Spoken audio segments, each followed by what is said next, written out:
Hi, it's Pastor Jim again. Thoughts from my study. Talking to some folks the other day and in another meeting and asked how things are going. And one of the gentlemen said, well, fuses are getting kind of short in our home. And I just thought about that. I imagine that's happening everywhere. In fact, I looked it up and found out that at least one source says that domestic violence is on the rise. It seems that people are not exactly happy with being stuck in the same house with each other. Now that's kind of sad, but when you think about it, we're going so fast, doing so many things, that unless you have special arrangements made, you can actually go pretty much all day without seeing members of your family. You're working in one place, somebody else is working somewhere else, schedules don't match. You just kind of tag teaming as you go in and out of each other's presence. If you're fortunate, maybe you have dinner together. And so you're kind of running fast and trying to keep up all your productivity and working hard, that sometimes you forget that the whole reason you're even working is really to take care of the family. At least if I were to ask most of you, that's what you'd say. I have a good job so that I can take care of my family's needs. But often we spend so much time in our workplaces that we don't really know the family anymore. We're so tied to that, so connected to that, that we just kind of lose touch with each other. And I think maybe it's something we ought to consider. What is it that makes us happy? What is it that makes us content in life? For some, it is family. For some, it is the job, the career. For some, it's school, some other hobby, whatever it might be.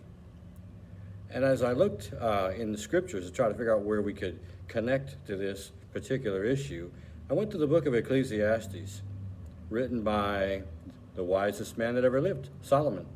He's kind of a philosopher. And he was looking to see what exactly it takes to find happiness. What is it that makes people content? What do we have to do? He looks at work, and he realized that there are a couple of problems with work. One is that people can get so invested in the job, so tied up in what they're doing with work, that they lose track of the people. He said that there are folks who are alone. They don't have a brother, they don't have a son, they don't seem to have any family around. Everything they do is to raise money to increase their personal wealth, but in the end, there's nobody to share it with. They're not having a happy life. They're just simply working their life away, and he considered that a waste. Solomon also said, you can do an awful lot to build up your wealth and get everything perfect and put a lot of money away and accumulate a lot of possessions, but then you die. And when you die, he said it's possible that the person who takes over your goods will actually be a fool and lose it all right away. And I've seen that kind of thing happen in the past, where people gain an inheritance and within a few months that inheritance is gone because it's not spent wisely. So Solomon tried everything, trying to find happiness, trying to find contentment in life. And what is it exactly? And he just went from one thing to the next: partying, music, alcohol, mirth, all these things that he tried, work itself, building things, accumulating things. None of them seemed to bring the kind of contentment that he needed. Nothing seemed to bring the happiness that he was looking for. Here's a guy who's wise, who has more wealth than anybody in his time. I mean, he has everything you could possibly want, and yet he cannot seem to find happiness. Well, he concludes the book of Ecclesiastes in chapter 12, verse 13, with this: fear God, keep his commandments, for this is man's all. In other words, the reason we exist is to obey God. The reason we exist is to serve God, to love him.